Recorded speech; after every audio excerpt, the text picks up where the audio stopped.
Bienvenue à tous sur notre chaîne YouTube Le Guide WordPress. Vous souhaitez en apprendre beaucoup plus sur ce vaste univers de plugins, de thèmes, de scripts, de tout ce qui peut référer à WordPress? Ne vous inquiétez pas, nous allons tout vous expliquer. Je suis Lilian et je serai votre guide tout au long de cette vidéo. Vous avez créé un script, vous avez fait quelque chose sur votre WordPress et vous avez besoin qu'il s'appelle en permanence toutes les X temps ou toutes les heures, tous les jours, etc. Pour cela, on va utiliser les tâches planifiées. Donc une tâche planifiée, ici, vous avez la possibilité d'ajouter une tâche. Cette tâche va permettre d'exécuter une commande ou récupérer une URL ou alors exécuter un script PHP. En admettant que votre URL, vous avez besoin donc pour que votre script fonctionne, ça sera votre nom de domaine / monscript.php. Vous avez besoin en permanence d'appeler cette URL par exemple tous les jours pour remettre à minuit tous vos stocks en place parce que vous avez une gestion différente de ce que peut apporter WordPress. Ou un double site internet et besoin de synchroniser les deux. On vient récupérer une URL. À partir de ce moment-là, il suffit de taper donc https votre nom de domaine. Donc moi par exemple, je suis sur celui qui est mydevzone, donc mydevzone.u / et ici monscript.php.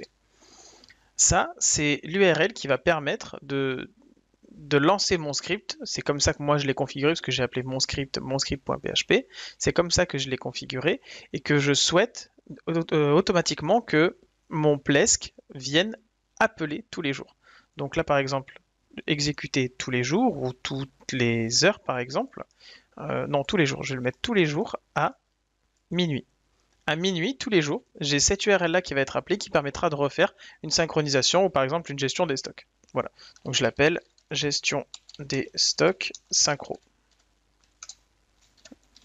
Voilà. Ensuite, donc, ici, vous avez donc à ne pas notifier donc les erreurs uniquement, donc toutes les notifications d'erreurs vont pouvoir vous être envoyées ou toujours les notifications contenant le résultat de la commande. Voilà, vous avez la possibilité de recevoir par mail si le script s'est bien exécuté, s'il y a eu des soucis, recevoir vraiment toutes les indications complètes qui vous permettront de savoir si oui ou non la tâche a été bien exécutée ou si elle a échoué. Voilà, donc là par exemple moi je ne notifie pas. On peut exécuter maintenant ou simplement faire OK. Et à ce moment-là, attendre que tous les jours à minuit, ma tâche soit automatiquement exécutée. Donc la gestion des stocks pour la synchro. Je peux décider de l'exécuter maintenant. S'il n'y a rien, forcément là, la tâche donc, a été terminée avec une erreur. Voilà, donc si je regarde, il va simplement me dire que c'est une 404 parce qu'il n'existe pas de fichier monscript.php. Et en tout cas, on voit que ça fonctionne et que vous avez la possibilité de tout gérer à ce niveau-là pour avoir de la récurrence sur vos tâches si jamais il y a besoin.